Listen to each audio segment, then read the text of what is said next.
যে জুলাই মাস চলতেছে, এই জুলাই মাসে আপনি কোন মাছ চাষে দিলে শীতের আগে বিক্রি করতে পারবেন? অনেকের পুকুর থাকে কি মৌসুমী পুকুর, অর্থাৎ শীতকাল যেহেতু শুষ্ক মৌসুম, এই সময় কি হয় বিভিন্ন নদী নালার পানি কমে এবং কি পুকুরে পানি শুকায় যায়, যার কারণে কিন্তু অনেক খামারি ভাই চিন্তা করে থাকেন শীতের আগেই মাছ বিক্রি করতে হবে। আবার অনেকের পুকুরে সারা বছর পানি থাকে, সো সারা বছর যেহেতু পুকুরে পানি থাকে তারা চাইলে যে কোনো সময় মাছ বিক্রি করতে পারে। আবার মাছের বাজার দর একটু যদি কম যায় সেক্ষেত্রে একটু অপেক্ষা করে 5 দিন 10 দিন 15 দিন অপেক্ষা করে তারা মাছ বিক্রি করে থাকেন। এখন আপনার পুকুর যদি এরকম আদর্শ পুকুর হয়, শীতের ভিতর পানি থাকে এরকম পুকুর হয়, তাহলে তো আপনি নিশ্চিন্তে আছেন। কিন্তু আপনি চাইতেছেন কি শীতের আগে একবার বিক্রি করবেন, কেন শীতকালীন সময়ে মাছ যদি চাপে রাখা যায় শীতের পরে ভালো দামে বিক্রি করা যায়, এই জন্য শীতের আগে আর একবার চাষে দিতে চাচ্ছেন। তো আপনার তাহলে কন্ডিশন হতে পারে 3 রকম। যদি আপনার মৌসুমী পুকুর হয় তাহলে শীতের আগে বিক্রি করতে হবে, তাহলে ওই ধরনের মাছ চাষ করতে হবে। আবার আপনার পুকুরে সারা বছর পানি থাকে, সো আপনি যে কোনো সময় মাছ বিক্রি করতে পারবেন, এরকম পুকুর আপনি মাছ চাষ করতে পারেন। আবার আপনি চিন্তা করছেন কি শীতের আগে একবার বিক্রি করব, কেন? কারণ কি আমি একই পুকুর থেকে 2 বার 3 বার 4 বার মাছ বিক্রি করতে চাই, এবং কি শীতের ভিতরে আমি মাছ চাষে রেখে শীতের পর আবার বিক্রি করতে চাই। এরকম যদি অবস্থা হয় সেই ক্ষেত্রে আপনি আপনার পুকুরে কোন ধরনের মাছ চাষ করবেন সে সম্পর্কে আমরা জানার চেষ্টা করবো। তো চলুন শুরু করা যাক। দেখুন, শীতের আগে আপনি মাছ বিক্রি করতে চান, এখন চলে জুলাই মাস, আগস্ট, সেপ্টেম্বর, অক্টোবর, নভেম্বর, অর্থাৎ শীতকাল আসতে আরো 4 থেকে 4.5 মাস বাকি আছে। এই 4 থেকে 4.5 মাসে আপনার মাছ বিক্রি উপযোগী সাইজ করতে চাইলে আপনাকে কি করতে হবে, যেসব মাছ দ্রুত বিক্রি হয়, দ্রুত বড় হয়, এরকম মাছ আপনাকে চাষ করতে হবে। তা না হলে আপনি কিন্তু এত অল্প সময়ে মাছ বিক্রি করতে পারবেন না। তো আপনাকে দ্রুত বর্ধনশীল মাছ ছাড়তে হবে। 2026 সালের এসে তেলাপিয়া পোনার দাম নির্ধারণ করা হয়েছে প্রতি পিস 1 টাকা 45 পয়সা করে। তাহলে আর দেরি কেন, আজই এসে তেলাপিয়া পোনার অর্ডার করুন এবং প্রায় 0% মৃত্যু হারে পোনা ডেলিভারি গ্রহণ করুন। যেসব মাছের রোগ ব্যাধি কম হয় সেসব মাছ ছাড়তে হবে, কেন? কারণ কি যদি রোগ হয় সেক্ষেত্রে আপনি পিছিয়ে যেতেছেন, খাবার দিবেন খাবার কিন্তু খাবে না, অর্থাৎ মাছের আগে সুস্থ করতে হবে, তারপর সুস্থ হওয়ার পরে এই যে মাছ যে অসুস্থ ছিল এই ক্ষেত্রে মেডিসিন খাওয়াইছেন, কয়েকদিন গ্রোথ থেমে গেছিল, সেই গ্রোথটা আবার নতুন করে ফেরত আসছে, এবং কি বাজারে বিক্রি উপযোগী সাইজ হইতে আপনাকে অপেক্ষা করতে হবে। তো এই জন্য কি করতে হবে, যেসব মাছের রোগ ব্যাধি কম হয় এই ধরনের মাছ চাষ করতে হবে। যেসব মাছের চাহিদা সারা বছর থাকে এবং কি যেসব মাছের চাহিদা সারা বাংলাদেশ জুড়ে থাকে এইসব মাছ আপনাকে চাষ করতে হবে। অর্থাৎ আপনি এমন কোনো মাছ চাষ করতে পারেন না যেই মাছ আপনার এলাকায় বিক্রি হয় না। যেমন ধরেন আপনার এলাকায় নোনা ট্যাংরা, এটা হয়তো সচরাচর কম বিক্রি হতে পারে, কিন্তু দেখবেন কি খুলনা বাগেরহাট এই এরিয়াতে গেলে নোনা ট্যাংরা অনায়াসে বিক্রি হইতেছে। কিন্তু সিলেট বলেন, বরিশাল বলেন, এইসব এলাকায় কিন্তু নোনা ট্যাংরা এরকম চাহিদা নেই বা অনেকে চিনেও না। সো আপনার এমন কোনো মাছ চাষ করা উচিত নয় যেই মাছ আপনার এলাকার মানুষ চিনেই না বা এই মাছের চাহিদা কম।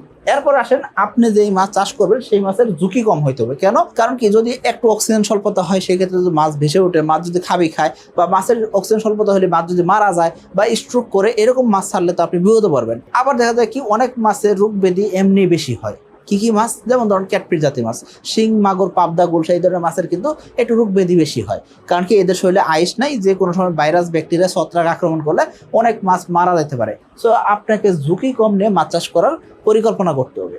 এরপর আসেন, আপনার পুকুর তো মৌসুমী পুকুর হতে পারে, অর্থাৎ শীতের আগে আপনাকে বিক্রি করতে হবে, কারণ কি আপনার পুকুর মৌসুমী পুকুর। এরপর আসেন, যাদের পুকুরে সারা বছর পানি থাকে, এই খামারের বাইরে চিন্তা করেন কি সারা বছর পানি থাকে ঠিক আছে, কিন্তু এটা তো লিজ নেওয়া হয়েছে, তাই না? সো লিজ যদি নেওয়া হয় সেক্ষেত্রে লিজের একটা খরচ আছে। সো আপনাকে বছরে কয়েকবার মাছ বিক্রি করা টার্গেট করতে হতে পারে।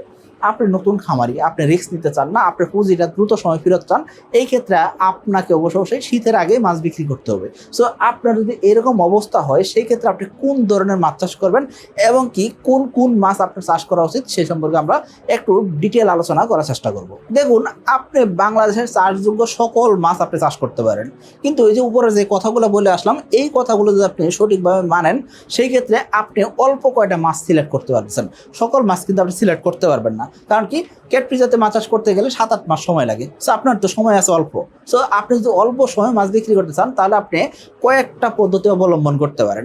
1 নাম্বার কি করতে পারেন, আপনি তেলাপিয়া চাষ করতে পারেন।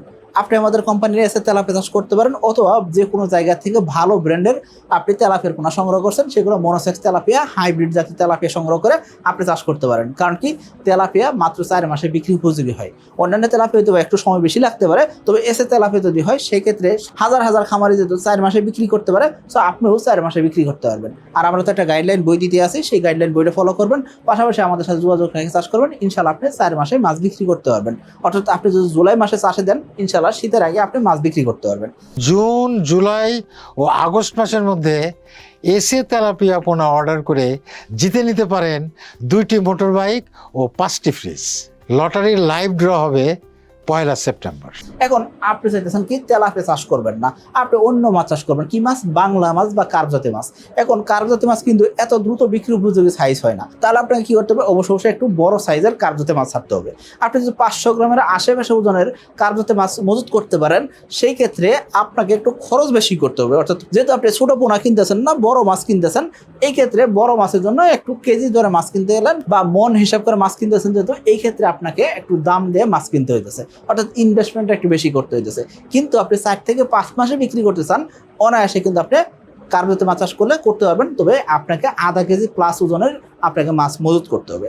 আশা করি বুঝতে পারছি। এখন আপনি চাইলেন কি আমি কার্পজাতীয় মাছ চাষ করবো না, আমি কি করব?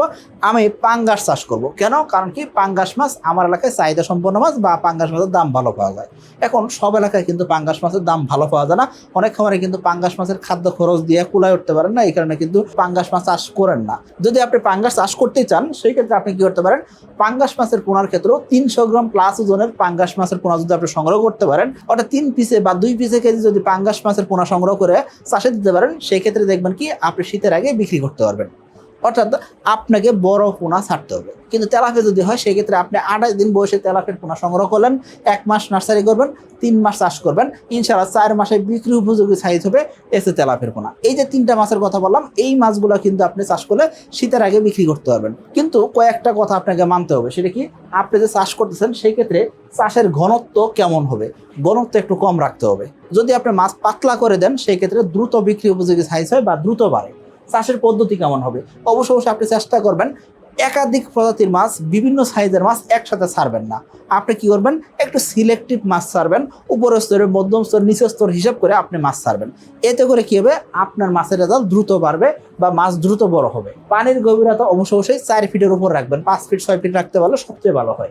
যাদের পুকুরে পানি 5 ফিট 6 ফিট নাই, তারা 4 ফিট 4.5 ফিট রাখলেও চলবে। খাদ্য হিসেবে কি দিবেন? অবশ্যই ভাসমান খাবার দিবেন। ডুবন্ত খাবারটা কম ব্যবহার করবেন। পরিচর্যা হিসেবে কি করবেন? প্রতি 15 দিন অন্তর অন্তর পানি পরিবর্তন করবেন, এবং কি মাসে একবার চুন, লবণ, প্রোবায়োটিক প্রয়োগ করবেন, এবং কি প্রতি 7 থেকে 10 দিন অন্তর অন্তর মাছের স্বাস্থ্য পরীক্ষা করে দেখবেন, খাবার পরিবর্তন করবেন, এবং কি খাবার সঠিকভাবে খাচ্ছে কিনা সেটা পর্যবেক্ষণ করবেন, সেই অনুযায়ী রেজাল্ট পাচ্ছেন কিনা সেটা আপনি দেখবেন, এবং কি আপনি কি করবেন? মাঝে মাঝে গ্যাসের ডোজগুলো করবেন, হররা টেনে দিবেন। এতে করে কি হবে? আপনার মাছের রেজাল্ট দ্রুত বাড়বে বা মাছ দ্রুত বর্ধনশীল হবে। জুন, জুলাই ও আগস্ট মাসের মধ্যে এসে তেলাপিয়া পোনার অর্ডার করে জিতে নিন 2টি মোটর বাইক ও 5টি ফ্রিজ। লাইভ ড্র অনুষ্ঠিত হবে 1 সেপ্টেম্বর 2026।